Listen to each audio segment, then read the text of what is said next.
Hey everybody, Jake here, and welcome to Steelbook Obsessed. I have wanted to talk about the movie theater experience for a while now. I've never really had a good avenue to do so, but when I saw the news a couple of days ago now, but really fresh in my brain as I'm currently filming, Sony, in particular Sony Pictures, which is very important. Sony Pictures bought Alamo Drafthouse. I mean, what? It has been over 70 years since a movie studio has bought a movie theater chain. It's been illegal to do so up until 2020, when all of the rules changed and they kind of said, okay, it's okay. There's not going to be that much of a monopoly from a studio to a movie theater chain. Let's just take away this rule. Nobody has really bit the bullet. No major studio has done so because 2020 COVID and movie theaters were struggling. Movie studios were struggling. But 2021, 2022, 22 into 23 is really where you can kind of see movie theaters weren't going anywhere. This year, not so great in 2024. That's more because of the strikes that happened and pushing back all of a lot of the good movies. We haven't had a fair shakeout of what a summer is going to look like since those strikes. I think 2025 is going to look very promising, but my hope is the same as Sony. Sony's bought out Alamo Drafthouse. Alamo Drafthouse has around 35 locations, I think 34, somewhere around there. A lot of them, I want to say 6 of their 34 locations were closed Wednesday, just out of the blue. And it was a big shock to me, big shock to Alamo Drafthouse fans everywhere. Because if you have been to an Alamo Drafthouse, you know how special of a cinematic haven, safe haven, that establishment is. You just walk in, you feel so homey. I mean, doing that into any movie theater, in a sense, makes you feel kind of at home and ready to just relax and watch a movie. Alamo Drafthouse goes a step beyond that. They are able to just throw in this sense of warmth, maybe because of the food that they're serving. You can get, burgers, pizza, whole bunch of hot food. You don't just have to stick with popcorn and pretzels or anything like that. That's one of the main things that I love about Alamo.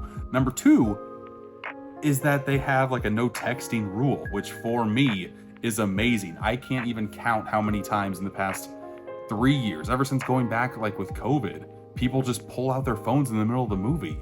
I'm like, well, if you're at the movie, watch the movie. What are you doing? If you don't want to see the movie, go somewhere else, people. Because that light blinds me. And instead of staring at the movie screen, I stare at the tiny screen because I'm so upset. And if it's out for longer than a couple minutes, I am the person that'll just say, excuse me. Or I might have a piece of popcorn thrown at them. I don't do that. I do the more excuse me thing. I like to put them in their place a little bit because it's ridiculous and it drives me bonkers so much. Alamo Drafthouse drives them bonkers as well. It has ever since they opened. They have a no texting rule. I want to say if you get caught once, you get a warning. You get caught twice, you get kicked out. Personally, myself, I've only been to Alamo Drafthouse once, and that was in 2016. I saw Batman v Superman: Dawn of Justice, BVSDOJ, and saw that with a group of friends when we were randomly in Kansas City or Chicago, one of the two. And I love how at the beginning of the movie, before the movie even starts, you want to get there early because they set the tone, they set the mood by showing different pieces of entertainment IP that have to do with the movie that you're about to see. It just enriches your entire movie-going experience. I love it so much. I wish there was one in Iowa where I live. Please, Alamo and Sony, roll these suckers out a little bit more. And I think Sony might actually want to do so as well. Here are my thoughts on to why I think Sony Pictures buying Alamo Drafthouse is such a big deal, such a disruptor in the movie-going experience, that things might change for the better, for the worse. Who knows? But here are my thoughts. Number 1, Sony could pull a discounted service to where they play all the movies, but you could get into Sony movies cheaper only at Alamo Drafthouse. because Sony doesn't have to share with the movie theater experience, or the Alamo Drafthouse part. Normally, I want to say it's like an 80-20, 85-15 split between what they split between the studios and the movie theater. They don't have to worry about that anymore. So they can downgrade their tickets for Sony-based movies, which in turn you would think would make more people want to see Sony movies there. Another idea that I thought of is that maybe buying a ticket to Alamo Drafthouse for any Sony movie, you buy the ticket, you see it in theaters, but 30 days go by, 15 days, maybe a week, who knows? I don't know the time frame, but what if the ticket stub that you have from Alamo Drafthouse, whether that be physical, which I like to collect, or on your phone, magically makes you able to see that movie 30 days later on your Sony Bravia TVs, on your PlayStation devices. There are so many interconnected avenues that Sony Pictures has with Sony as a whole. I think this is a big, big deal. Sony has been a big entertainment company, not just movies, but like home entertainment too.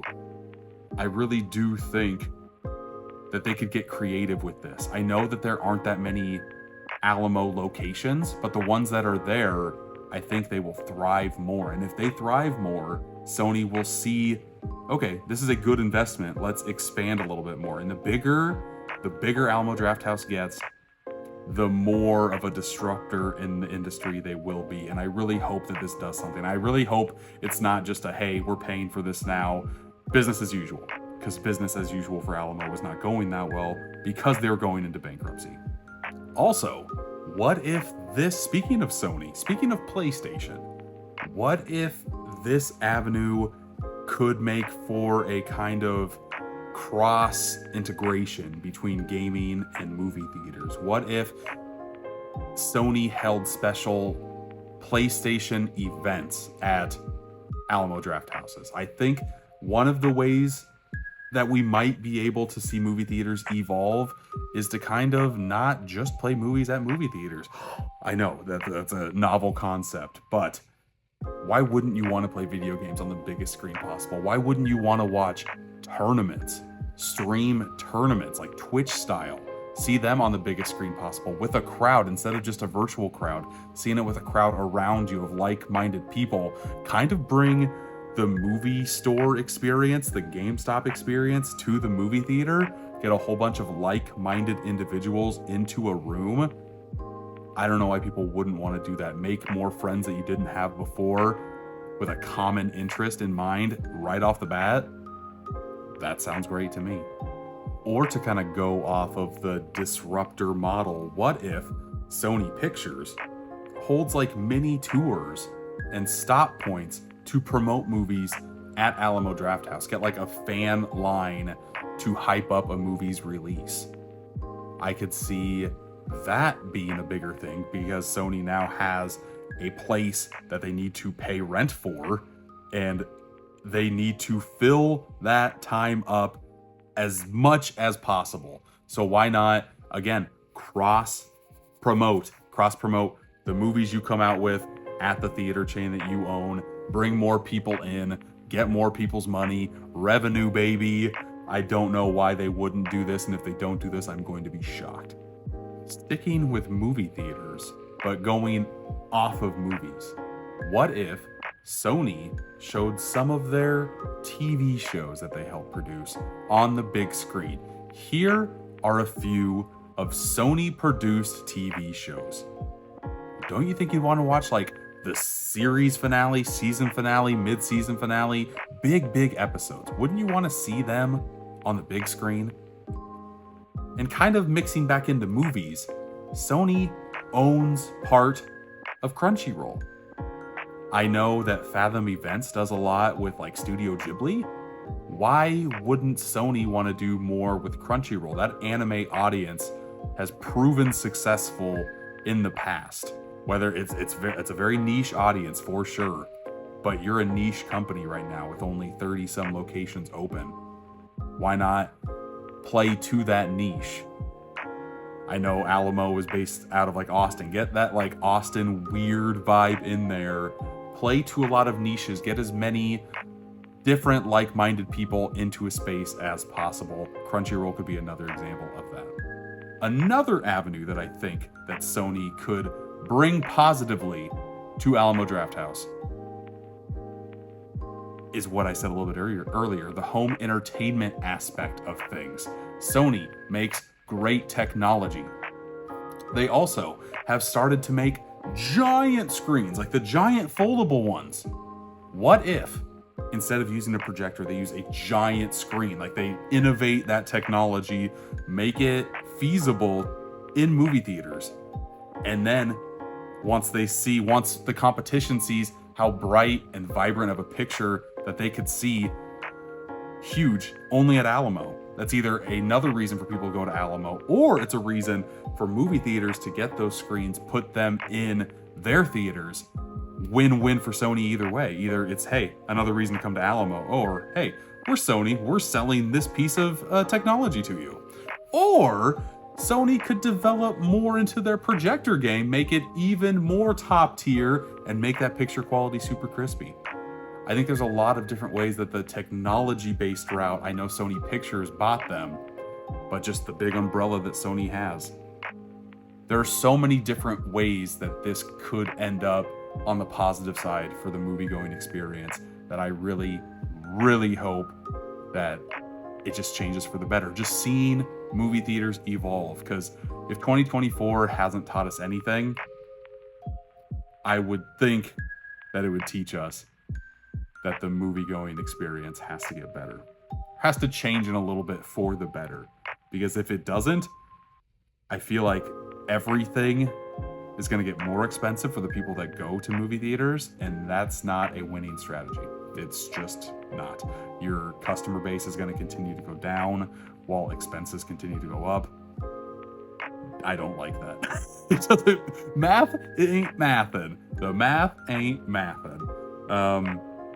But yeah, like I said, I don't have a lot of Alamo Drafthouses near me, but I do have a Flix Brew House, and they kind of do the same thing. There is a winning strategy to this. Make it more of an event, like I said. I can't wait to see what this partnership does, and I really can't wait to just see how this may or may not affect the movie-going experience. What are your thoughts on the matter? Do you see this as a positive or a negative? Let me know in the comments. If you liked this video, please like, subscribe, share, all that fun YouTube jargon. Thanks for watching, and until next time, I'll see you.